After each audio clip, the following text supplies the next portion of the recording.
नमस्कार दोस्तों, आप सभी का स्वागत है हमारे YouTube चैनल कोडिंग एक्सपर्ट पर।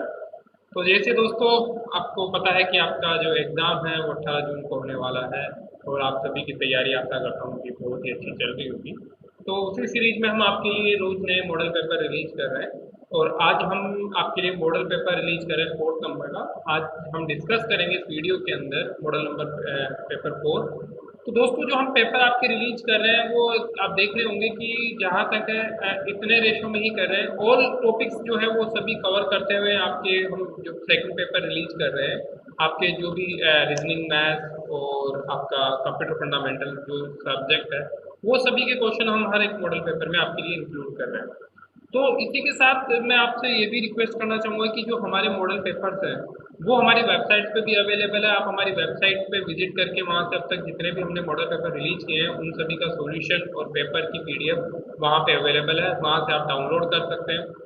इसी के साथ साथ हमने एक अलग से यूट्यूब चैनल पर प्लेलिस्ट भी बनाई है आपके लिए, जहाँ से आप केवल और केवल क्या कर सकते हो, उस प्लेलिस्ट से पेपर देख सकते हैं सारे। नॉट ओनली मॉडल पेपर ही नहीं है, वहाँ पे हमने हर यूनिट के पेपर वहाँ पे जैसे जैसे यूनिट्स कवर की थी उसके पेपर जो रिलीज किए थे उनका भी हमने वहाँ पे बना रखा है प्लेलिस्ट के अंदर।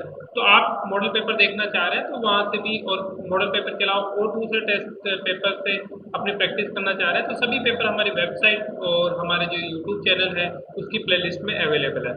वेबसाइट का लिंक आपको हमारे जो डिस्क्रिप्शन बॉक्स है उसके वहाँ पे मिल जाएगा। साथ ही साथ अभी आप लोगों से मैं और रिक्वेस्ट करना चाहूँगा कि यदि अभी तक आपने हमारे चैनल को सब्सक्राइब नहीं किया है, प्लीज़ हमारे चैनल को सब्सक्राइब कीजिए और हमारे वीडियो को ज़्यादा से ज़्यादा लोगों से शेयर कीजिए। और एक और बात दोस्तों मैं आपको सबसे बताना चाहूँगा कि अभी आप जो भी अफवाहें आ रही है उस पर प्लीज़ ध्यान मत दीजिए। अपना कंसंट्रेशन केवल और केवल पेपर सोल्व या पढ़ाई पे ही लगाइए। आपको ज़्यादा से ज़्यादा मॉक पेपर निकालने हैं, ज़्यादा से ज़्यादा पेपर सोल्व करने हैं। तो जो टाइम है उसका राइट डायरेक्शन के अंदर यूटिलाइज कीजिए दोस्तों। इसी सीरीज में हम भी आपके लिए जो पेपर्स है वो लाते रह रहे हैं और लाते रहेंगे आगे भी। तो चलिए दोस्तों स्टार्ट करते हैं आज का model paper number 4th model paper आज हम स्टार्ट कर रहे हैं। तो फर्स्ट वीडियो में हम आपके लिए केवल 1 से लेकर 50 तक क्वेश्चन रिलीज करेंगे और नेक्स्ट वीडियो के अंदर हम 51 से लेकर 51 से लेकर 100 क्वेश्चन तक रिलीज करते हैं, ताकि आपको भी ज़्यादा टाइमिंग नहीं लगे और जो पेपर है वो भी आपको मिलता रहे। तो चलिए दोस्तों स्टार्ट करते हैं आज का पेपर। पहला क्वेश्चन है दोस्तों हमारा, which one of the following not taken into consideration while preparing the blueprint of test. किसी भी टेस्ट का ब्लूप्रिंट बनाने से समय क्या कंसिडर नहीं किया जाता है इसके अंदर? Topic, instructional objective, forms of question और टीचिंग टाइम। तो दोस्तों जब भी हम कोई पेपर बनाते हैं, कोई भी पेपर का ब्लूप्रिंट बनाते हैं, कोई भी इंस्ट्रक्शन बना रहे हैं, पेपर दे रहे हैं, तो हम उसमें टॉपिक जरूर कवर करते हैं कि किस टॉपिक से क्वेश्चन लिया हुआ है, इंस्ट्रक्शन क्या होंगे आपके पेपर का ये भी हम वो करते हैं। फॉर्म ऑफ क्वेश्चन की क्वेश्चन का फॉर्म कौन सा है, शॉर्ट क्वेश्चन है, लॉन्ग क्वेश्चन है, ये सारे हम उसमें करना पड़ता है। तो यहाँ पे जो है डी है टीचिंग टाइम। कभी भी आप जब पेपर बनाते हो तो उसमें टीचिंग टाइम नया मेंशन करके हम रिटर्न टाइम मेंशन करते हैं। टाइमिंग क्या है पेपर की, टीचिंग टाइम आप उसमें कभी मेंशन नहीं करते हैं। तो प्रिंट ऑफ टेस्ट जब करते हैं तो टीचिंग टाइम कंसिडर नहीं किया जाता है कि कितना उसको टीच करने में टाइम लग रहा है, ये कभी भी कंसिडर नहीं किया जाता है। तो इस वजह से इस क्वेश्चन का जो आंसर होगा वो होगा आपका डी पार्ट, कि teaching time is not consideration at the time of preparing the test. Now the next question is, which is not factor of motivation. इसमें से कौन सा एक मोटिवेशन का फैक्टर नहीं है आपका? ऑप्शन है प्राइज, इंसेंटिव, प्रिसीजन, प्रैक्टिस। अब जब मोटिवेशन की बात करते हैं तो मोटिवेशन का फैक्टर नहीं। मोटिवेशन कब मिलेगा? मोटिवेशन आपको यदि हम बोला जाए कि आपको प्राइज मिलेगी, इंसेंटिव मिलेगा, तो आप उस टास्क को ज़्यादा टाइम पे करोगे, प्रेशेस मिलेगी आपको, और अच्छी से अच्छी लोगों से प्राइज मिलेंगे, इंसेंटिव मिलेंगे, लोगों की प्रेशेस मिलेगी। प्रैक्टिस, फोर्थ ऑप्शन है इसमें प्रैक्टिस। तो मोटिवेशन का फैक्टर कहीं पे भी प्रैक्टिस नहीं होता है, क्योंकि प्रैक्टिस से मोटिवेशन कहीं नहीं आता है। आपको जो मोटिवेशन है वो प्राइस, यदि आपको बोला जाए कि आपको इतना प्राइस मिलेगा तो आप डेडिकेटली वर्क करोगे, इंसेंटिव मिलेगा तो डेडिकेटली वर्क करोगे। तो यहाँ पे जो प्रैक्टिस है it is not factor of motivation. So the D is the right answer for this question. इसके लिए जो आंसर होगा वो होगा आपका डी ऑप्शन दोस्तों। Now the next question, the teacher study profiles group behaviour mainly by which of the following method. अब इसमें से कौन सा मेथड किया जाता है कि द टीचर स्टडी, जब टीचर किसी भी ग्रुप में पढ़ा रहा है तो behaviour mainly by which of the following method, किससे यहाँ पे जो किसी भी स्टूडेंट्स का पीपल्स का जो ग्रुप है उसको किस तरीके से वो मेथड, कौन सा मेनली मेथड है जो उसको वो करता है, बिहेवियर मेजर करता है। तो interview, experimentational, case study and observation. तो जब भी हम बिहेवियर की बात करते हैं तो बिहेवियर एक ही चीज से कैलकुलेट किया जाता है, आपका ऑब्जर्वेशन। आपका ऑब्जर्वेशन क्या है, आप उस ऑब्जर्वेशन से ही आप जो कैंडिडेट है, जो स्टूडेंट है, उसका बिहेवियर मेजर कर सकते हो। तो बेसिकली जो टीचर स्टडी जो है ग्रुप स्टडी करा रहा है तो वो किससे उसको देखेगा, क्योंकि ग्रुप से स्टडी करा रहा है तो इंटरव्यू या केस स्टडी वो सब कुछ नहीं देखेगा, वो ऑब्जर्वेशन करेगा कि कौन सा क्या कर रहा है, तो उसके ऑब्जर्वेशन से उसको पता लग जाएगा कि इसका बिहेवियर क्या है। So the right answer for this question is D part. इसमें जो राइट आंसर होगा वो होगा आपका डी पार्ट, कि ऑब्जर्वेशन इज मेनली कैलकुलेटेड या बिहेवियर ऑफ द पीपल या स्टूडेंट। तो ऑब्जर्वेशन से आपका बिहेवियर कैलकुलेट हो जाता है। Now the next question is childrens are useful egocentric during fill in the blank and fill in the blank stage. कौन से स्टेज के अंदर जो चिल्ड्रंस है वो इकोसेंट्रिक होते हैं, कौन सी एज के अंदर? सेमी सोन रिपोर्टर और प्री प्रोपोर्शनल, फॉर्मल ऑपरेशन और sensorimotor, preoperational, concrete operational, concrete operational, formal operation. ये चार आपको ऑप्शंस यहाँ पे दिए हुए हैं। तो इसका जो राइट आंसर होगा वो होगा आपका children are usually egocentric during the sensorimotor and pre operational. So the option A is the right answer for this question. इसके लिए जो राइट आंसर होगा वो दोस्तों आपका होगा ऑप्शन ए। तो ये जो स्टेज है इसके अंदर जो आपका सेमी सोरोमीटर और प्रोपोर्शनल जो है, इस स्टेज के अंदर इकोसेंट्रिक होता है स्टूडेंट, चिल्ड्रन जो भी होता है। तो A is the right answer for this question. इसके लिए जो राइट आंसर होगा वो होगा A option. Now the next question is which one does not indicated children child emotion. इनमें से कौन सा चाइल्ड का इमोशन इंडिकेट नहीं करता? Pleasure, sorrow, curiosity and tolerance. तो दोस्तों आप सभी को पता है कि इमोशन किससे आते हैं। इमोशन जो भी कोई इमोशन आते हैं वो प्लेजर, शोरो या क्यूरियोसिटी, ये एक तरीके के इमोशन टाइप है, पर टॉलरेंस कहीं पे भी एक इमोशन का टाइप नहीं है। So the right answer for this question is the tolerance. कि टॉलरेंस का मतलब क्या होता है? किसी चीज को टॉलरेट करना, सहन करना, दैट इज द टॉलरेंस। तो ये कभी भी किसी भी चाइल्ड का इमोशन नहीं दिखाएगा। उसकी खुशी, उसका दुख, उसकी क्यूरियोसिटी हमेशा इंडिकेट करता है उसके इमोशंस को। तो यहाँ पे जो राइट आंसर होगा वो होगा आपका डी ऑप्शन दोस्तों। तो D is the correct answer for this question. Question है Sam ranked 9 from the top and 38 from the bottom in the class. How many students are in their class? हमें find करना है कि कितने student हैं। तो ये बहुत इजी क्वेश्चन है दोस्तों। इसके लिए हम क्या करते हैं, आप कैलकुलेट करोगे, दोनों तरफ की जो रैंकिंग दे रखी है उनको ऐड करोगे, 38 प्लस 9 और माइनस 1। ये इसका सिंपल सा फॉर्मूला है। That's mean 38 9 plus 47 minus 1, 47 minus 1 that is 46. So how many students in this class? There are 46 students in this class. तो C is the right answer for this question. इसके लिए जो right answer होगा वो होगा आपका C option दोस्तों। Next question है हमारा find out the two signs to be interchanged for making following equation correct. इस इक्वेशन को करेक्ट बनाने के लिए हमें कौन से साइन को चेंजेस करने पड़ेंगे ताकि हमारा जो आंसर है वो इक्वलेंट हो। हमें चार ऑप्शन दिए हुए हैं। तो दोस्तों जब हम इसको एक्सप्लेन करेंगे, इसको जब सोल्व करते हैं तो देखिए कि यहाँ पे 5 plus 3 into 8 minus 12 divided by 4 is equal to क्या आना चाहिए? 3। इनमें से कौन सा साइंस को आपस में इंटरचेंज करें? दैट मीन प्लस की जगह माइनस और माइनस की जगह प्लस, माइनस की जगह डिवाइड या डिवाइड की जगह माइनस करें।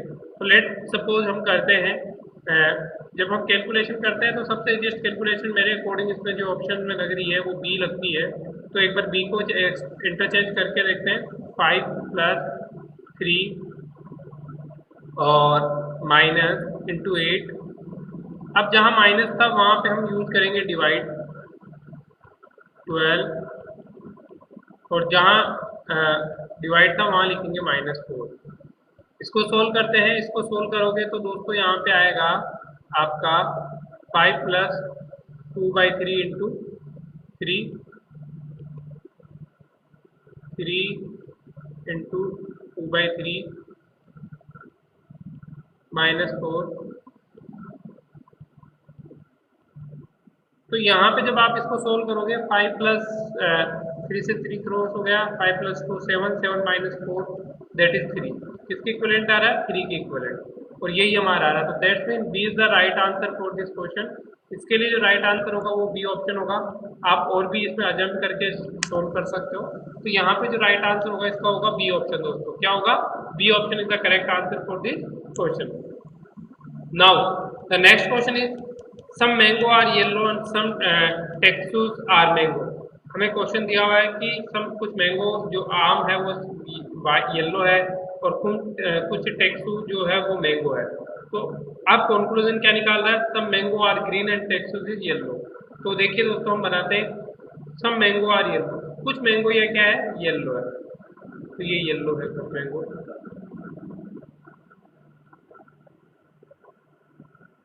कंप्लीट नहीं, कुछ मैंगो येलो है। सम टेक्सूस आर मैंगो, और कुछ टेक्सूस जो है वो क्या है? मैंगोज है। कुछ टेक्सूस ही है, ठीक है, आर मैंगोज। तो ये हमने ये भी बना दिया इसका। ये क्वेश्चन हमारी यहाँ पे बन रही है। कंक्लूजन क्या है? Only conclusion one is follow कि सम मैंगो आर ग्रीन। अब ग्रीन तो यहाँ पे कहीं दी ही नहीं रखा हमें, कहीं पे भी येलो दे रखा है, ग्रीन का कहीं ऑप्शन ही नहीं है। तो ये फर्स्ट वाला तो वैसे ही क्रॉस हो गया दोस्तों आपका, मतलब फर्स्ट वाला ऑप्शन ये तो क्रॉस हो गया। Only second conclusion is follow taxes is yellow. अब टेक्सोस इज येलो बोल रहा है, पर हमारे क्वेश्चन के according some taxes are yellow है। तो सारे टेक्सोस येलो नहीं है, टिक्सोस केवल कुछ टिक्सोज येलो है। उसमें भी क्या किया है कि सम टिक्सोज आर येलो। तो टिक्सेज येलो हम ये कह नहीं सकते कि जो है आपके सारे टेक्सोज हैं वो येलो के, क्योंकि सम टेक्सोज आर मैंगो, जो मैंगो है वही येलो होंगे, वो भी पूरे नहीं है। तो ये इसका ऑप्शन नहीं है। आइदर वन और टू, आइदर या तो ना ये फॉलो आ रहा नहीं, इसमें नाइदर वन और नाइदर सेकंड फॉलो। तो इसमें जो ऑप्शन आ रहा है वो आ रहा है neither one nor second follow. D is the correct answer for this question. इसके लिए जो राइट आंसर आ रहा है वो आ रहा है दोस्तों आपका डी ऑप्शन। ना तो फर्स्ट वाला फॉलो हो रहा है, ना ही सेकंड वाला फॉलो हो रहा है। तो D is the correct answer for this question. इसके लिए जो राइट आंसर है वो आपका D option. Now next question is a girl introduced a boy as the son of the daughter of the father of her uncle. The boy's girl is. अब देखिए question है कि a girl is introduce a boy. ये girl है, ये किसको introduce कर रही है? आपके बॉयज को, एक बॉयज को इंट्रोड्यूस कर रही है। कैसे इंट्रोड्यूस कर रही है?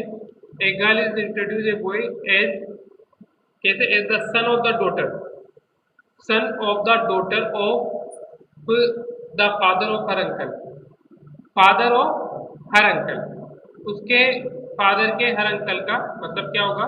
देखिए कि a girl is introduce a boy, boys क्या है? सन है, ऑफ द डॉटर, किसका सन है? Of the daughter of the father of her uncle, उसके फादर के अंकल का वो क्या है? बॉयज है। तो यहाँ पे इससे उसका रिलेशन क्या होगा ये हमें फाइंड आउट करना है। तो देखिए इसमें जो रिलेशन है वो कैसे इंट्रोड्यूस है कि एक लड़का है वो एक गर्ल इंट्रोड्यूस करती है एक लड़के को, एक बॉयज को, कि सन of the daughter of the father of her uncle, मतलब फादर ऑफ हर अंकल, उसके फादर के अंकल। दैट मीन वो क्या होगा? उस गर्ल के लिए वो क्या होंगे? फादर ऑफ हर अंकल क्या होंगे? ग्रैंड फादर होंगे। क्या होंगे? उस गर्ल के ग्रैंड फादर होंगे। क्या होंगे? ग्रैंड फादर होंगे, क्योंकि यहाँ दिया हुआ है आपका फादर ऑफ हर अंकल। तो फादर ऑफ हर अंकल का मतलब होगा ग्रैंड फादर। अब ग्रैंड फादर की क्या है? ये ग्रैंड फादर है और ये उस लड़की के ग्रैंड फादर है। And the daughter of father, तो जो उसकी डॉटर है मतलब वो क्या होगी? वह उसकी जो बॉयज होगा वो अंकल का बेटा होगा। वो क्या होगा? अंकल का बेटा होगा। तो यहाँ पे इन दोनों के अंदर क्या रिलेशन होगा? ये बॉयज है और ये गर्ल है, तो इन दोनों के बीच में क्या रिलेशन होगा? ये आपस में क्या होंगे? कजन सिबलिंग्स होंगे। क्या होंगे? कजन सिबलिंग्स होंगे, क्योंकि वो अंकल का बेटा है और ये आपके जो उसके फादर की बेटी। तो यहाँ पे जो दोनों के बीच में जो रिलेशनशिप होगा वो बेसिकली किसका होगा? एज ए ब्रदर का। किसका होगा? Brother sister.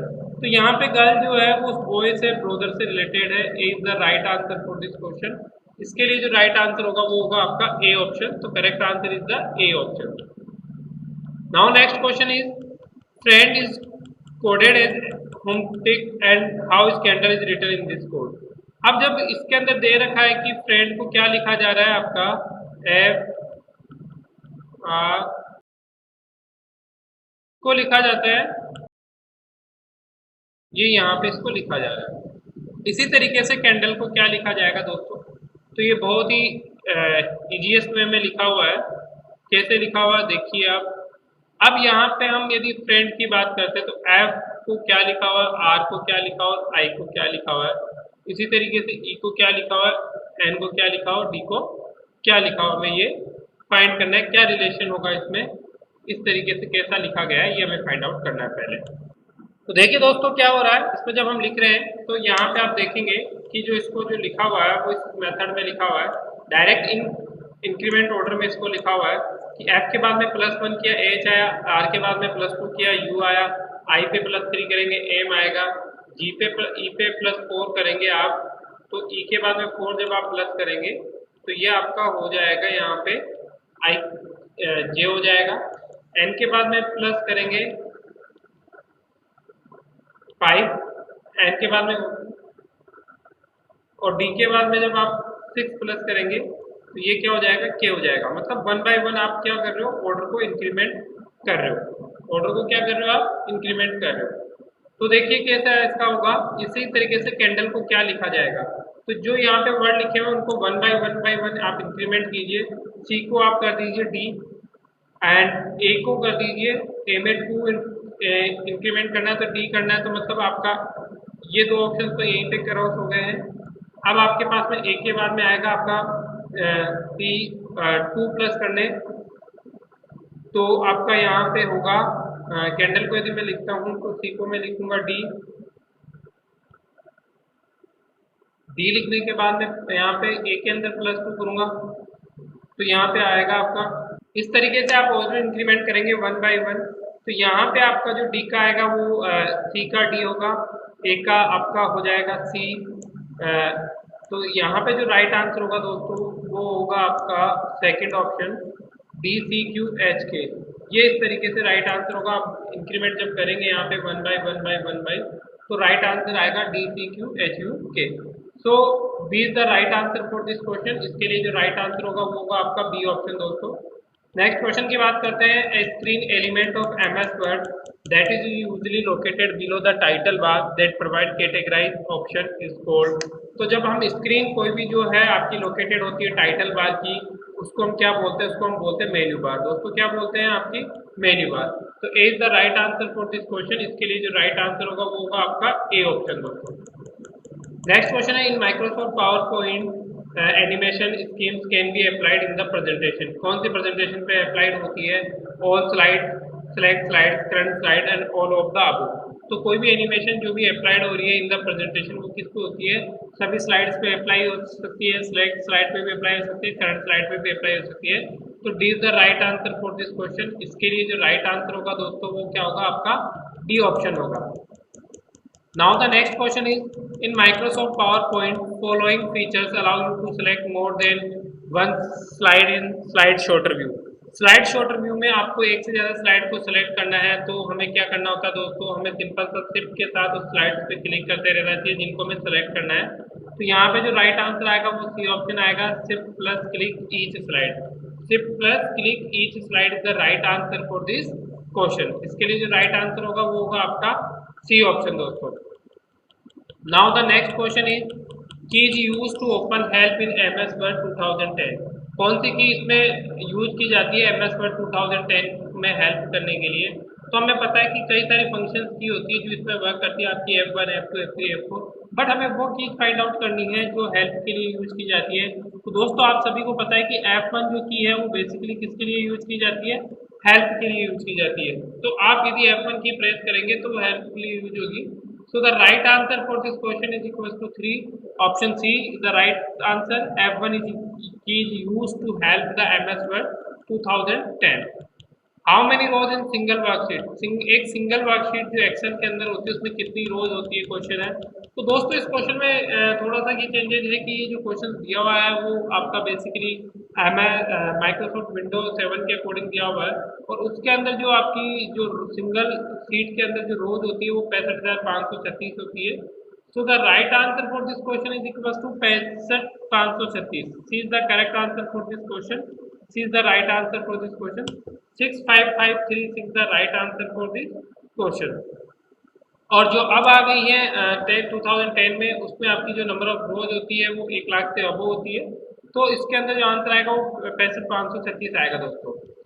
Which of the following not a no SQL database, इसमें से कौन सा नो एसक्यूएल डेटाबेस नहीं है? तो हमने नो एसक्यूएल डेटाबेस में पढ़ा था आपका मोनोडोबी डीबी, आपका कैश सिलेंडर, ये सब क्या है आपके नो एसक्यूएल डेटा टाइप्स है। तो इसके अंदर जो ऑप्शन दिया हुआ है वो दिया हुआ Cassandra, MongoDB, SQL server and none of above. तो नो एसक्यूएल डेटा टाइप की जब भी हम बात करते हैं तो ऐसा डेटा टाइप जो कि बेसिकली किसी पर्टिकुलर स्ट्रक्चर के अंदर शो नहीं होता हो, दैट इज नो एसक्यूएल होगा। वो कौन सा नहीं है? तो इसमें ऑप्शन दिया है एसक्यूएल सर्वर। तो एसक्यूएल सर्वर बेसिकली क्या है, एसक्यूएल टाइप का डेटा है, वहाँ पे डेटा एक पर्टिकुलर फॉर्मेट में स्टोर रहेगा, एक स्ट्रक्चर के अंदर स्टोर रहेगा। तो C is the right answer for this question. इसके लिए जो राइट आंसर होगा वो होगा आपका सी ऑप्शन दोस्तों। Now the next question is, next question की तरफ वो होते हैं, which of the following is a non SQL database type. इनमें से कौन सा नॉन एसक्यूएल डेटाबेस का टाइप है? पहले हमने पढ़ा कि इनमें से कौन सा नॉन एसक्यूएल डेटाबेस नहीं है। अब इसमें से कौन सा नॉन एसक्यूएल का डेटाबेस टाइप नहीं है? ऑप्शन है आपका एसक्यूएल, और बी ऑप्शन है जीसन, सी ऑप्शन है डॉक्यूमेंट डेटाबेस, और डी ऑप्शन है नन ऑफ अबव। तो नो एसक्यूएल डेटाबेस टाइप की जब भी हम बात करते हैं, नो बिना स्ट्रक्चर के डेटाबेस क्या होगा, वो होगा आपका डॉक्यूमेंट डेटाबेस। वो क्या होगा आपका document database. C is the right answer for this question. इसके लिए जो राइट आंसर होगा वो होगा आपका सी ऑप्शन दोस्तों, कि which of the following is no SQL database type. इनमें से कौन सा डेटाबेस टाइप नहीं है नो एसक्यूएल टाइप का? तो वो होता है डॉक्यूमेंट डेटाबेस। क्या होता है दोस्तों? Document database. Now the next question की तरफ मूव करते हैं। नेक्स्ट क्वेश्चन है आपका the full form of RDBMS. RDBMS की फुल फॉर्म क्या है दोस्तों? आरडीबीएमएस की फुल फॉर्म क्या होती है? रिलेशनल डेटाबेस मैनेजमेंट सिस्टम होती है। मैंने कई बार आपको बताया कि आरडीबीएमएस का मतलब क्या होता है, रिलेशनल डेटाबेस मैनेजमेंट सिस्टम। तो यहाँ पे ऑप्शन पढ़िए, पहला है relational database management system, second है relational database management services, relational database management services, and none of the above. तो यहाँ पे जो करेक्ट आंसर होगा वो होगा आपका relational database management system, DBMS. So A is the right answer for this question. इसके लिए जो राइट और करेक्ट आंसर होगा वो होगा आपका A option. A is the correct answer for this question. Now the next question is, which of the following is the property of transaction that that protects for data from system failure। System के fail होने से आपके data को protect करता है, ऐसा कौन सी property है ट्रांजैक्शन की? ट्रांजैक्शन की जो प्रॉपर्टी बताइए ऐसी जो क्या करती है, आपकी डेटा को प्रोटेक्ट करती है। किससे? कभी भी डेटा यदि फेलियर हो जाए, सिस्टम फेलियर हो जाए, तो डेटा को कौन प्रोटेक्ट करके रखेगा? Atomicity, isolation, consistency and durability. तो अब यहाँ पे हम देखते हैं कि बेसिकली ऑटोमेसिटी, आइसोलेशन और कंसिस्टेंसी जो है डेटा पे काम करने वाली टर्मिनोलॉजी है कि डेटा किस तरीके से आएगा, किस टाइप का होगा, ठीक है ना, ये सारे यहाँ पे परफॉर्म होते हैं आपके। और जो लास्ट ऑप्शन है ड्यूरेबिलिटी, ये शो करेगा कि आपका जो डेटा है, तो which following is the property of transaction that protect data from the system failure. आपके डेटा को सिक्योर रखेगा, कौन से में रखेगा? सिस्टम यदि फेलियर हो जाता है तो वो होता है ड्यूरेबिलिटी। ड्यूरेबिलिटी क्या करता है, आपके सिस्टम का बैकअप लेके उसको डेटा को नेक्स्ट यूज के लिए क्या करता है, सेव करके रखता है। तो इट्स मीन जो है which of the following is property of transaction. तो the property of transaction is a property type property that protect from data from system failure. वो क्या करता है, सिस्टम फेलियर के डेटा को क्या करता है, प्रोटेक्ट करता है। तो D is the answer of this question. इसके लिए जो आंसर होगा वो होगा आपका डी ऑप्शन दोस्तों। नेक्स्ट क्वेश्चन है, what is the full form of SQL. SQL की फुल फॉर्म क्या है? एसक्यूएल की फुल फॉर्म है standard query language, sorry structured query language. तो ऑप्शन है आपका structured query language first, structure query language, sample query language and none of these. तो यहाँ पे जो राइट आंसर होगा वो दोस्तों होगा स्ट्रक्चर क्यूरी लैंग्वेज। तो A is the right answer for this question. इसके लिए जो राइट आंसर होगा वो होगा आपका A option, structure query language. A नहीं होगा, क्यूरी लिस्ट है, sorry. B is the right answer. यहाँ पे जो राइट आंसर होगा स्ट्रक्चर क्यूरी लैंग्वेज होगा। B is the correct answer for this question. वहाँ पे वो लिस्ट था, थोड़ा सा मिस्टेक हो गया है। तो structure query language is the right answer for this question. इसके लिए जो राइट आंसर होगा वो होगा आपका structure query language. Next question है, which of the following is not a DDL command. इनमें से कौन सी डीडीएल कमांड नहीं है। डीडीएल कमांड दोस्तों हमने डिस्कस की थी कि डीडीएल कमांड क्या होती है। डीडीएल कमांड होती है डेटा डेफिनेशन लैंग्वेज, और डीएमएल कौन सी होती है, डेटा मैनिपुलेशन लैंग्वेज। तो यहाँ पे कौन सी कमांड नहीं है हमें वो फाइंड आउट करना है। तो truncate, alter, create and update, चार ऑप्शन हमें दिए हुए हैं। तो जब हम देखेंगे फर्स्ट थ्री ऑप्शन को, ट्रंकेट हुआ, ऑल्टर हुआ और क्रिएट हुआ, ये बेसिकली डीडीएल कमांड है जो डेटा को डेफिनेशन करती है। और जो फोर्थ ऑप्शन है अपडेट, वो डीएमएल कमांड है, data manipulation language as the DML command. So यहाँ पे जो अपडेट है that is not the part of DML command, DML DDL command का पार्ट नहीं है। Update is the part of DML command. तो B is the right answer for this question. इसके लिए जो राइट आंसर होगा डी ऑप्शन होगा। D is the correct answer. Update is a command which are use in DML not in DDL. Now move करते हैं next question की तरफ। Next question क्या है दोस्तों हमारा, नेक्स्ट क्वेश्चन है आपका, the element of link are store. जो एलिमेंट है वो लिंक्स में sorry, the maximum number of binary tree that can be format with 3 unbalanced node. Maximum number of binary tree कितने हो सकते हैं, that can be format with 3 unlabelled node. कोई 3 unlabelled node है जिनका लेबल फिक्स नहीं है, मतलब कैसे भी हो सकती है, तो उनके मैक्सिमम बाइनरी ट्री क्या हो सकती है। मैक्सिमम बाइनरी ट्री किस कंडीशन में होती है कि आपकी जो बाइनरी ट्री है उसकी जो वैल्यू क्या नहीं होनी चाहिए, 2 से अबो नहीं होनी चाहिए। किससे अबो नहीं होनी चाहिए, 2 से अबो नहीं होनी चाहिए किसी भी लेवल पे। यदि हमारे पास 3 लेवल्स है तो हम उसको इस तरीके से भी रिप्रेजेंट कर सकते हैं। एक उसको इस तरीके से भी आप रिप्रेजेंट कर सकते हो।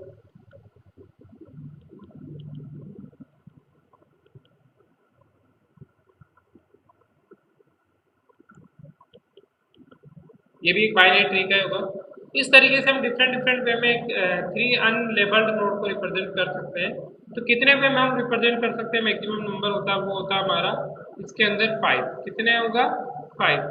सो द 22 के अंदर B is the correct answer for this question, कि बी जो है मैक्सिमम 5 नोड्स हो सकती है। तो यहाँ पे जो आंसर होगा कि 3 can be format with 3 unlabelled node. 3 unlabel node से आपका मैक्सिमम जो बाइनरी ट्री बनेगा वो बनेगा 5। कितना बनेगा दोस्तों, 5 बनेगा। तो B is the right answer for this question. इसके लिए जो राइट आंसर होगा वो होगा आपका बी ऑप्शन। नेक्स्ट क्वेश्चन है आपका, the term push and pop is related to. Push and pop किससे रिलेटेड होती है दोस्तों। पुश एंड पॉप की फॉर्म जब हम डिस्कस करते हैं तो हमने डिस्कस किया था कि push and form LIFO concept में वर्क होती है, लास्ट इन फर्स्ट आउट पे होती है। और जो यहाँ पे पुश और पॉप किससे रिलेटेड है, एरे, लिस्ट, स्टैक्स और ट्री। पुश एंड पॉप जो रिलेटेड है वो बेसिकली आपके किससे रिलेटेड होता है, स्टैक से रिलेटेड होता है। किससे रिलेटेड होता है, स्टैक से। तो यहाँ पे जो राइट आंसर आएगा वो आएगा आपका सी ऑप्शन, कि stack term is use to push and pop operation on a stack या on a data structure. So the correct answer is equal to C option, stack is use as a pop and push operation. A graph is a tree if and only if the graph is।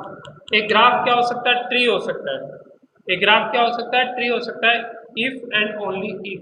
कब और कैसे। पहला graph का मतलब क्या होता है, basically यदि कोई सर्कल है, सर्कुलर टाइप है, तो वो होगी आपकी ग्राफ होगी। यहाँ पे ओनली ग्राफ इस ग्राफ इज कैसा हो आपका, ग्राफ को ट्री भी हम कह सकते हैं। कब कह सकते हैं, जब ग्राफ क्या हो, क्या नहीं हो, साइक्लिक नहीं हो। ग्राफ क्या नहीं हो, साइक्लिक नहीं हो, मतलब उसका एक एंड कहीं न कहीं ओपन हो। तो यहाँ पे कोई भी जो ग्राफ है वो यदि कोई भी साइकिल कंटेन नहीं कर रहा है तो it mean it is also consider a tree. Option है direct graph, contain no cycle, planar और कम्प्लीटली कनेक्ट। तो यहाँ पे जो आंसर होगा वो होगा आपका बी ऑप्शन, क्योंकि कोई भी साइकिल नहीं है बी ऑप्शन में। So they if there is no cycle in a graph then mean it is a tree. Then ये क्या होगा, ये एक ट्री है। ठीक है दोस्तों, यहाँ पे B option is the right answer for this question. इसके लिए जो राइट आंसर होगा वो होगा आपका बी ऑप्शन दोस्तों। क्या होगा, बी ऑप्शन होगा। नाउ मूव करते हैं नेक्स्ट क्वेश्चन की तरफ। The element of a link list are stored in a structure in a array anywhere in the computer has space for them in continuous memory allocation. Element of a link list, किसी भी link list का जो element है वो कहाँ store होता है दोस्तों? तो किसी भी एलिमेंट की जो लिंक लिस्ट की बात करते हैं तो हम वो कहीं पे भी आपकी डेटा स्ट्रक्चर के अंदर क्या हो सकती है, स्टोर हो सकती है कहीं पे भी। ऑप्शन दिए हुए हैं आपको यहाँ पे कि array in A structure in an array. तो यहाँ ऑप्शन था आपके कि जो लिंक लिस्ट है वो कहाँ स्टोर होता है, the elements of link list are stored, कहाँ स्टोर होता है? स्ट्रक्चर के अंदर, एरे के अंदर, एनीवेयर इन द कंप्यूटर है space for them and in continuous memory allocation. तो बेसिकली आप जब भी हम बात करते हैं कि एलिमेंट है जो लिंक लिस्ट के फॉर्म में कहाँ स्टोर होंगे, लिंक लिस्ट स्ट्रक्चर के फॉर्म में होंगे नहीं, आपके एरे के फॉर्म में होंगे नहीं। तो फर्स्ट टू ऑप्शन तो यहाँ पे आपके वैसे ही रॉन्ग आंसर हो गए, इनकरेक्ट है, क्योंकि आपका element of a link list, element of link list के एलिमेंट कहाँ स्टोर होता है? तो आपकी जो लिंक लिस्ट है जहाँ पे भी उसको स्पेस मिल जाता है वो वहीं पे क्या हो जाती है, स्टोर हो जाती है। तो यहाँ पे A is not right answer, B is not right answer. Continuous memory allocation कब होगी? जब लिंक लिस्ट चलेगा। तो लिंक लिस्ट में कभी भी कॉन्टिन्यूस मेमोरी एलोकेशन नहीं होती है दोस्तों, क्योंकि यहाँ पे जो स्ट्रक्चर्स होते हैं वो जैसे एरे के अंदर कॉन्टिन्यूस मेमोरी एलोकेशन होती है, तो यहाँ पे ये भी ऑप्शन नहीं होगा। तो यहाँ पे जो राइट आंसर होगा वो आपका सी ऑप्शन। तो C is the correct answer for this question कि एनीवेयर द कंप्यूटर है स्पेस फॉर देम, जहाँ पे कंप्यूटर में उसके पास स्पेस है वो वहीं पे भी क्या हो सकती है, स्टोर हो सकती है। तो C is the right answer for this question. इसके लिए जो राइट आंसर होगा वो होगा आपका सी ऑप्शन दोस्तों। नेक्स्ट क्वेश्चन है आपका, hierarchical inheritance could be some subset of. Hierarchical inheritance का मतलब क्या होता है? हिरार्किकल इनहेरिटेंस का मतलब है एक स्टेप बाय स्टेप, मतलब एक हिरार्की बनती है। तो हिरार्की को समझे दोस्तों, हिरार्किकल जब हमने मल्टी लेवल, मल्टीपल और सिंगल लेवल और हाइब्रिड पढ़ा था, तो एक तरीके से जो हिरार्किकल इनहेरिटेंस है, हिरार्किकल का मतलब ये यदि इसकी प्रॉपर्टी को एक्सेस करता है आपका ए प्रॉपर्टी एक्सेस करता है बी की, और बी प्रॉपर्टी एक्सेस करता है आपका सी की। ठीक है दोस्तों, यहाँ पे ये क्या होगा, एक तरीके से जो सी है वो किसकी प्रॉपर्टी को भी एक्सेस कर रहा है, ए की प्रॉपर्टी को भी एक्सेस कर रहा है। तो ये क्या होगा, आपका मल्टी लेवल होगा, सिंगल लेवल होगा, या मल्टीपल होगा, या हाइब्रिड होगा। तो जब सिंगल लेवल की बात करते हैं तो सिंगल लेवल में आता है ए प्रॉपर्टी एक्सेस करता है बी की ओनली, तो सिंगल लेवल तो यहाँ पे होगा नहीं। मल्टी लेवल का मतलब क्या है? मल्टी लेवल का मतलब है कि ए की प्रॉपर्टी बी हायर करता है और बी की प्रॉपर्टी कौन हायर करता है? सी हायर करता है। ए की प्रॉपर्टी बी और बी की प्रॉपर्टी सी हायर कर रहा है यहाँ पे। मल्टीपल का क्या होगा? मल्टीपल का मतलब होता है मल्टीपल यदि कोई भी होगा, मल्टीपल ये हो गया ए और बी,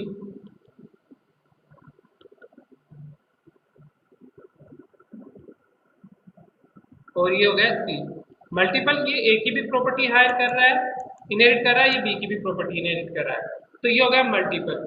एंड हाइब्रिड का मतलब क्या हुआ? हाइब्रिड मतलब इन दोनों की प्रॉपर्टी जो हायर कर रहा है, इनहेरिट कर रहा है, ए की और बी की दोनों की प्रॉपर्टी कौन है इनहेरिट कर रहा है? सी इनहेरिट कर रहा है।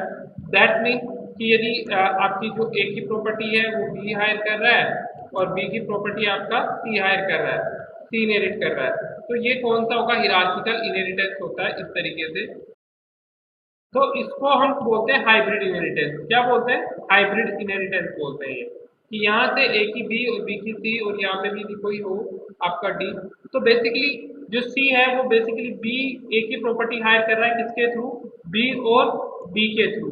तो यहाँ पे ये जो इनहेरिटेंस है वो कैसा कहलाएगा? हाइब्रिड इनहेरिटेंस कहलाएगा। क्या कहलाएगा? हाइब्रिड इनहेरिटेंस कहलाएगा। तो D is the right answer for this question. इसके लिए जो राइट आंसर होगा दोस्तों वो होगा आपका डी ऑप्शन। वो क्या होगा? D option is the correct answer.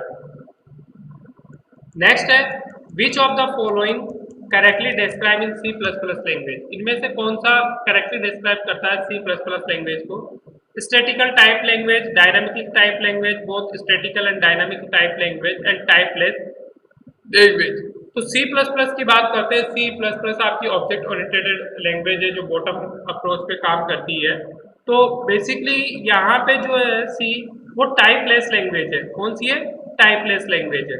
ना तो वो स्टैटिकल टाइप लैंग्वेज की आपने एक बार जो प्रिंट कर दिया वही रहेगा, ना ही डायनामिकली टाइप लैंग्वेज है कि वो चेंजेज होती रहती है, जो उसके कंटेंट है जैसे जो भी सबसेट्स है या कीवर्ड्स है वो फिक्स भी होते हैं, डायनामिकली चेंज भी होते रहते हैं। तो सी ना तो स्टैटिकल है ना डायनामिकली लैंग्वेज है। सी है टाइपलेस लैंग्वेज, जिसको आप अपने अकॉर्डिंग क्या कर सकते हो, टाइप करके उसको एग्जीक्यूट करा सकते हो। तो टाइपलेस लैंग्वेज बोलते हैं सी को, सी प्लस प्लस को, सॉरी। तो C plus plus is typeless language. तो D is the right answer for this question. इसके लिए जो राइट आंसर होगा दोस्तों वो होगा आपका डी ऑप्शन। वो क्या होगा? D option. Now the next question is, what is the difference between overloaded function or overriding function? Overloaded और overriding functions में मतलब क्या डिफरेंस है?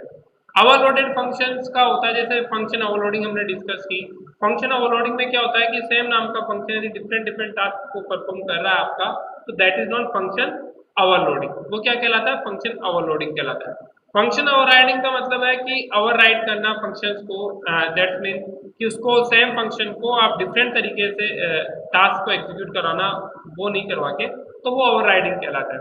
तो ऑप्शन है आपका, ओवरलोडिंग इज ए डायनामिक और run time binding and overriding is a static और कंपाइल टाइम बाइंडिंग।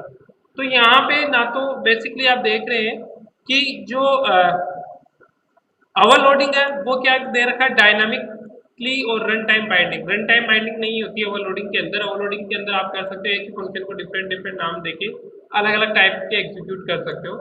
तो यहाँ पे ना तो वो डायनामिक होता है और नहीं ओवरलोडिंग स्टैटिक है, कंपाइल टाइम होती है। कंपाइल टाइम नहीं होती, वो रन टाइम होती है। तो A is the not the correct answer for this question. Second option है, redefining a function in a friend class is called function overloading, and while redefining a function in a derived class is called overloaded function। देखिए, redefined function को redefine करना ही क्या कहलाता है? आपका function overloading कहलाता है। हाँ, और आपका किसी भी ड्राइव क्लास के अंदर यदि फंक्शन को हम रीडिफाइन कर रहे हैं वो ओवरलोडेड कहलाएगा, और फंक्शन को फ्रेंड क्लास में हम रीडिफाइन कर रहे हैं तो ओवरराइडिंग कहलाएगा। तो यहाँ पे क्या होगा? B is the right answer for this question कि रीडिफाइन कर रहे हो फंक्शन को आप वापस से। ओवरलोडिंग और ओवरराइडिंग का मतलब ही क्या होता है? रीडिफाइनिंग करना। क्या होता है दोस्तों? रीडिफाइन करना, वापस से डिफाइन करना फंक्शन को। तो B is the right answer for this question. इसके लिए जो राइट आंसर हो रहा है वो आपको हो रहा है बी ऑप्शन दोस्तों। क्या होगा? B is the correct answer for this question. इसके लिए जो राइट आंसर है वो है आपका बी ऑप्शन दोस्तों। Now the next question is,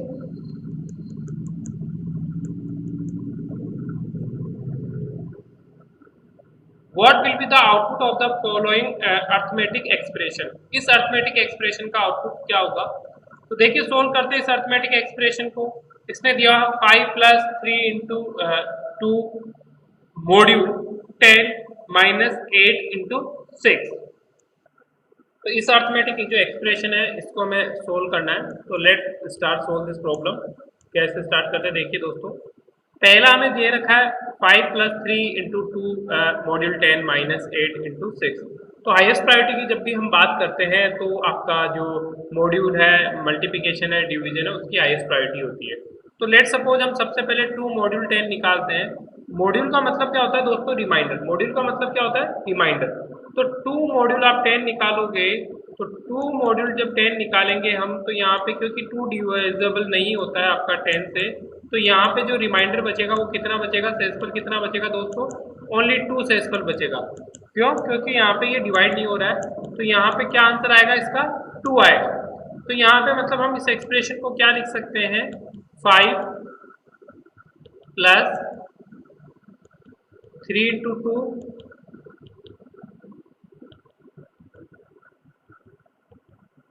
-8 × 6 पे हम यहाँ पे कर ले तो 48 होता है। अब आप इसको सोल्व करेंगे तो ये कितना होगा आपका? 5 + 6 11 -48। तो करेक्ट आंसर होगा -37। क्या होगा? -37। तो -37 is the right answer for this question. इसके लिए जो राइट आंसर होगा वो होगा आपका -37। तो A is the right answer for this question. इसका जो राइट आंसर है वो आपका ए ऑप्शन है दोस्तों। तो A is the right answer for this question. Now the next question is, C sharp has the operator useful for making two way decision. जब two way decision की मतलब आती है तो क्या इसमें से यूज किया जाता है, लूपिंग, फंक्शनल, एक्सपोनेंशियल या कंडीशनल। तो टू वे डिसीजन मतलब आपको एक डिसीजन सेलेक्ट करना है तो वो कौन सा एक्सप्रेशन होता है, कौन सा ऑपरेटर होता है जिसके थ्रू हम दो में से एक डिसीजन को सेलेक्ट करते हैं। तो लूपिंग, लूपिंग तो क्या करता है, रिपीट करता रहता है। तो लूपिंग आपको सेलेक्ट करने के ऑप्शंस नहीं देता है, तो ए तो ऑप्शन होगा नहीं। फंक्शनल क्या करता है, बेसिकली कोई भी फंक्शन है वो डिफाइन करता है, तो यहाँ पे भी आपको डिसीजन मेकिंग नहीं होती है। तो यहाँ पे एक्सपोनेंशियल क्या होता है, पावर एक्सपोनेंट करता है, तो ये भी नहीं होगा। अब बी ऑप्शन है कंडीशनल। कंडीशनल ऑप्शंस कौन कौन से होते हैं आपके, इफ एल्स। तो इफ एल्स जो डिसीजन होते हैं वो कंडीशनल होते हैं, जो आपको किसी टू में से एक डिसीजन को चूज करने की फैसिलिटी देता है। तो इसके अंदर जो राइट आंसर होगा वो होगा आपका D option. D is the right answer for this question. इसके लिए जो राइट आंसर है वो है आपका D option. D is the correct answer for this question. Now the next question is which of the following language is suitable for artificial intelligence. Artificial intelligence मतलब AI के लिए कौन सी लैंग्वेज सुटेबल है, फोर्टन, बेसिक, प्रोलॉन्ग और C. तो basically हम जब बात करें फोर्टन, बेसिक और सी की, तो ये जो है आपकी हाई लैंग्वेजेज है, बट ओल्ड स्टाइल लैंग्वेजेज है। और जो प्रोलॉन्ग है वो न्यू लैंग्वेजेज है जो कि आर्टिफिशियल इंटेलिजेंस में काम आती है। तो यहाँ पे जो C is the right answer for this question. इसके लिए जो राइट आंसर होगा वो होगा आपका सी ऑप्शन, कि Prolog is a suitable language that are use for AI. जो किसके लिए यूज होती है, एआई के लिए यूज होती है। Now the next question is where do you keep your crypto currency. आप अपनी क्रिप्टो करेंसी कहाँ रखेंगे। ऑप्शन है वॉलेट में, बैंक अकाउंट में, फ्लॉपी डिस्क में या in your pocket. Basically crypto currency क्या होती है दोस्तों, क्रिप्टो करेंसी एक तरीके से ब्लॉकचेन का एप्लीकेशन है जो कि एक डिजिटल करेंसी होती है। और डिजिटल करेंसी को आप कहाँ रख सकते हैं, डिजिटल वॉलेट के अंदर रख सकते हैं। मतलब आप कहाँ रख सकते हैं उसको, वॉलेट के अंदर। बैंक अकाउंट में आप डिजिटल करेंसी नहीं रख सकते, बैंक अकाउंट में आपको फिजिकल मनी रखनी पड़ती है। फ्लॉपी डिस्क में नहीं रख सकते, पॉकेट में नहीं रख सकते।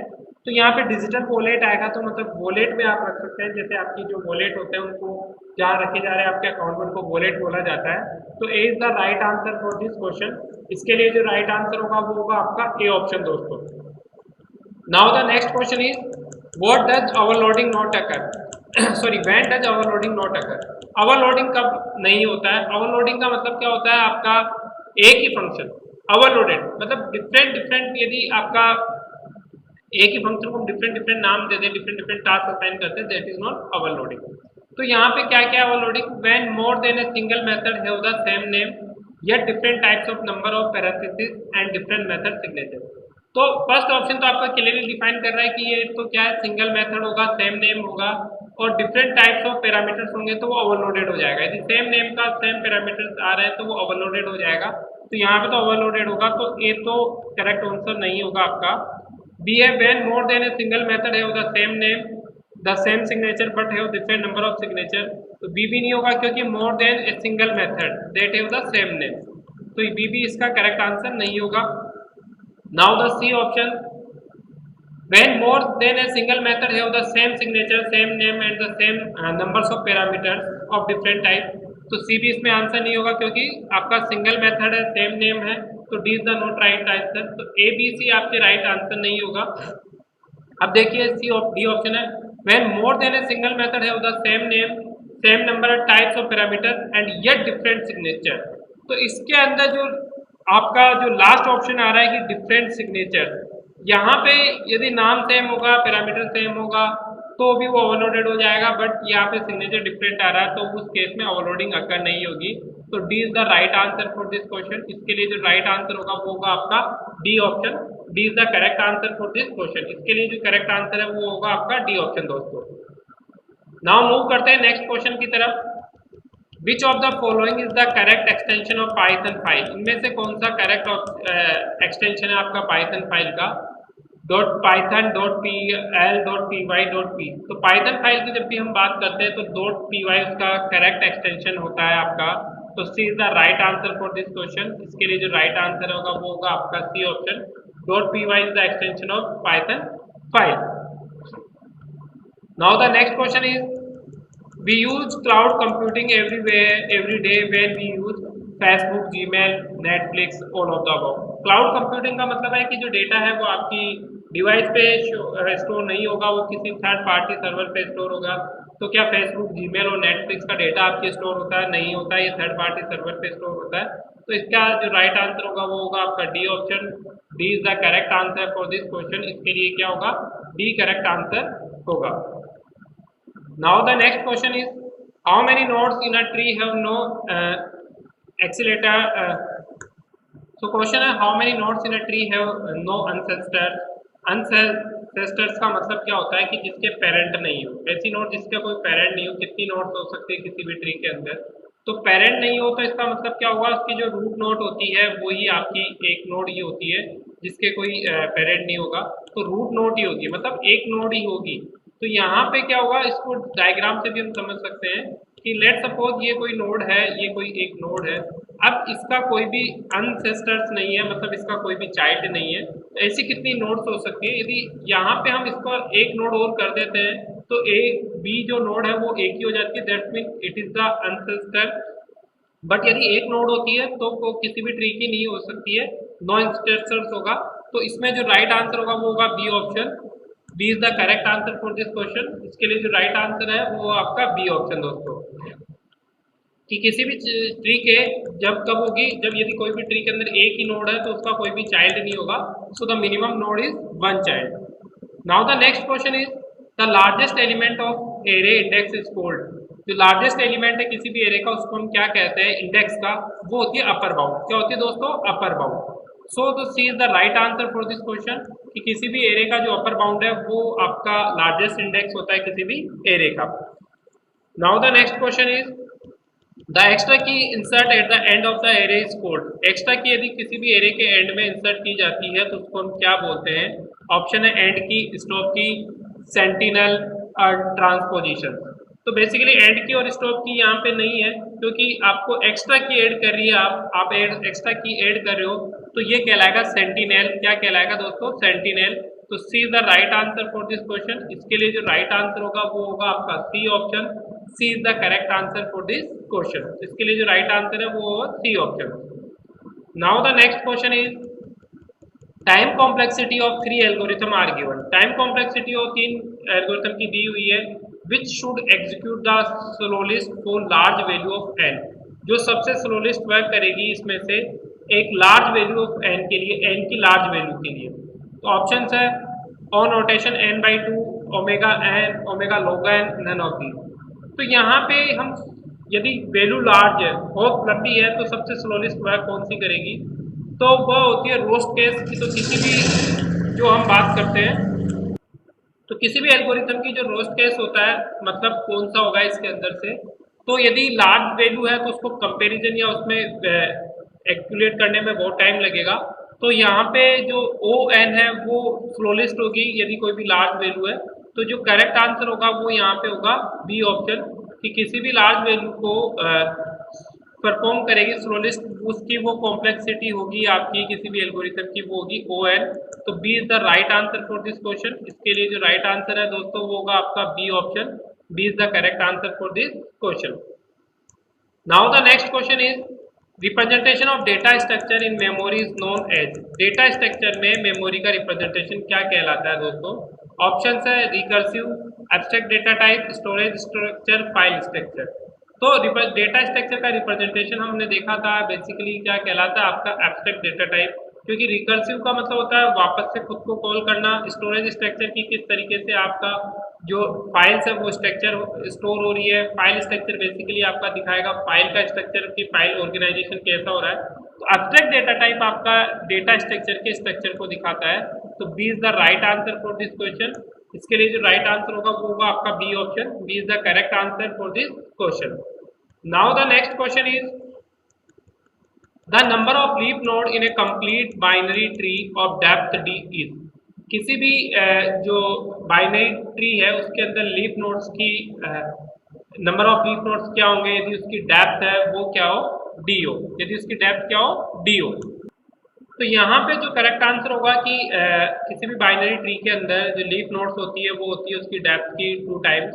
तो 2D is the right answer for this question. इसके लिए जो राइट आंसर होगा वो होगा आपका 2D दोस्तों। क्या होगा? 2D. So correct answer for this question is equals to A option.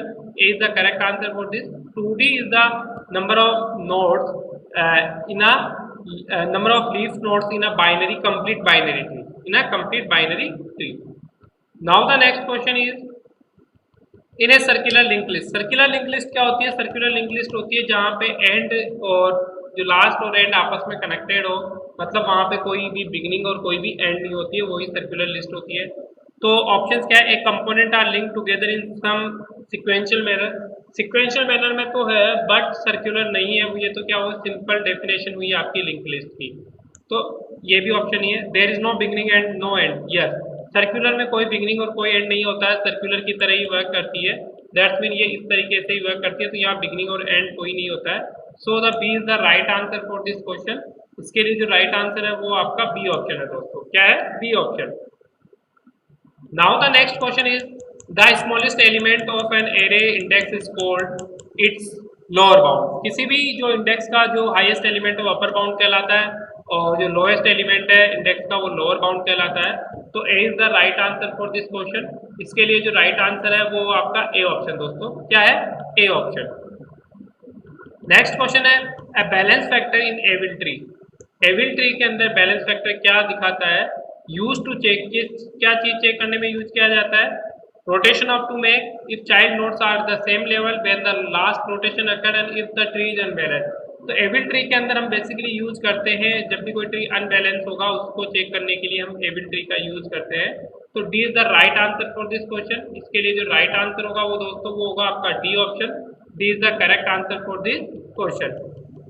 Now the next question है the prefix of a plus B into C minus D divided by E into F is. इसका prefix कैसे होगा? तो दोस्तों prefix निकालने के लिए हम क्या करेंगे? सबसे पहले जो हाईएस्ट प्रायोरिटी है जो पैरेंथेसिस है उसको सोल्व करेंगे.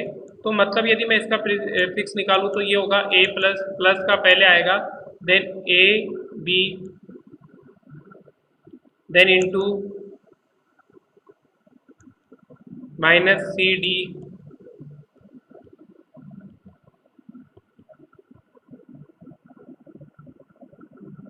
Divided by. डिवाइडेड को आप यहाँ पे भी लिख सकते हैं ई एफ. नेक्स्ट परफॉर्म करेंगे तो आपका क्या होगा? प्लस. अब ये कहाँ जाएगा? ये यहाँ पे मूव होगा. तो एस्ट्रिक प्लस ए बी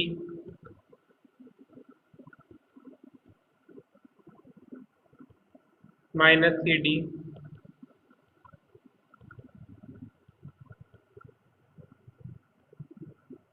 और ये इसको ऐसे कैसे धीरे धीरे बीगा E F. Next step solve करते हैं हम. तो नेक्स्ट स्टेप जैसे हम सोल्व करेंगे तो क्या होगा? ये जो डिवाइड है सबसे पहले ये यहाँ पे आएगा आपका. तो और A B minus C D है. तो देखिए दोस्तों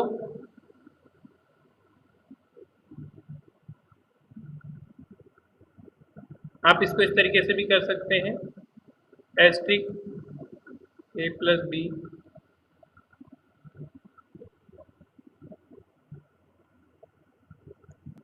अब ये जो डिवाइड है वो आपका यहाँ पे आएगा.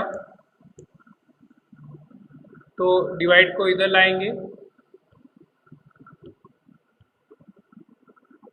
ये डिवाइड आ जाएगा यहाँ पे. A B minus C D यहाँ के यहाँ रह जाएगा और ये भी एस्ट्रिक भी यहाँ पे आ जाएगा आपका.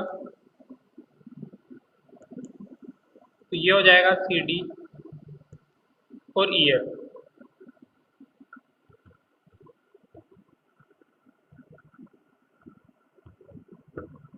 तो यही इसके अंदर करेक्ट आंसर होगा, यही प्रीफिक्स होगा इसका आपका. तो यहाँ पे जो करेक्ट आंसर है वह है दोस्तों C option. C is the right answer for this question. इसका जो राइट आंसर बनेगा वो बनेगा सी ऑप्शन. तो C is the right answer for this question. Now the next question is assembly language. असेंबली लैंग्वेज क्या होती है? असेंबली लैंग्वेज बेसिकली वह लैंग्वेज होती है जो आपके कोड्स जो मैनमोनिक्स है उसको कन्वर्ट करती है। तो अल्फ़ाबेट्स कौन कौन से ऑप्शन है? Use alphabets codes in palace of binary number use in machine language. तो असेंबली लैंग्वेज का मतलब मैनमोनिक्स आप यूज करते हैं, वहाँ पे आप एड लोड इस तरीके के फंक्शंस आप यूज करते हैं, ए डबल डी। हाँ, आप बाइनरी नंबर की जगह आप क्या यूज करोगे?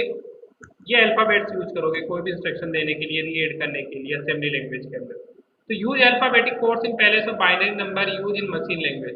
तो असेंबली लैंग्वेज के अंदर यही करेक्ट आंसर है, क्योंकि अल्फ़ाबेटिक कोड्स यूज करते हैं एज ए बाइनरी नंबर की जगह इन मशीन लैंग्वेज के अंदर उसको वैल्यू इनपुट कराने के लिए। इजिएस्ट लैंग्वेज टू राइट ये नहीं होता है, इजिएस्ट नहीं होती, कोड लिखना बहुत डिफिकल्ट होता है।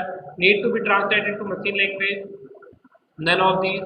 तो इसमें जो राइट आंसर है वो है आपका A option. A is the correct answer for this question. इसके लिए जो राइट आंसर है वो आपका ए ऑप्शन है दोस्तों।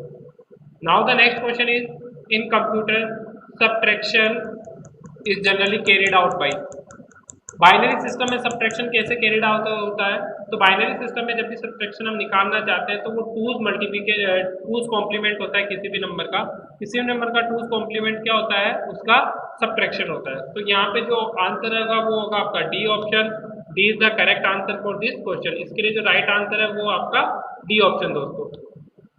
Now the next question is, status bit is also called. कोई भी स्टेटस बिट होती है उसको फ्लैग बिट कहा जाता है। वो फ्लैग शो करती है 0 या 1, जो उसके स्टेटस को शो करती है वो आपकी फ्लैग बिट भी कहलाती है। तो यहाँ पे B is the right answer for this question. इसके लिए जो राइट आंसर है वो आपका बी ऑप्शन दोस्तों। नेक्स्ट क्वेश्चन है आपका, the run time mapping from virtual to physical address is done by a hardware device called as.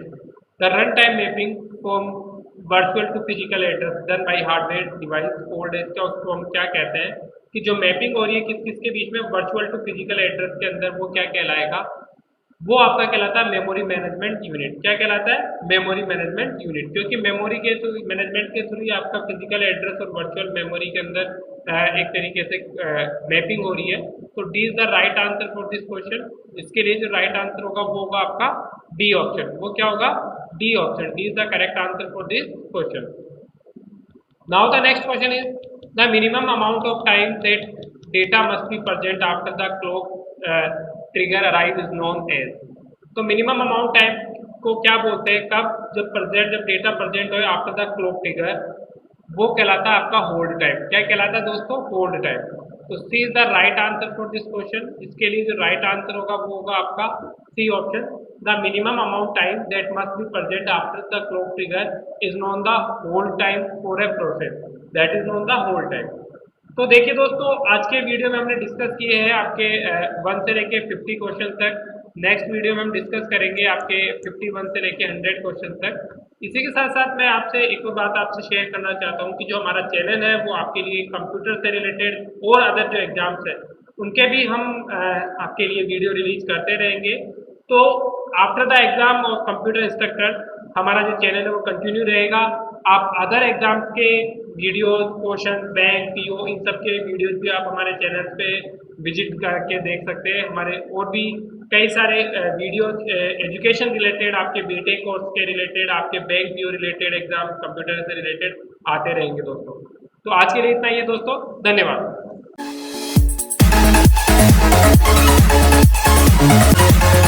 We'll be right back.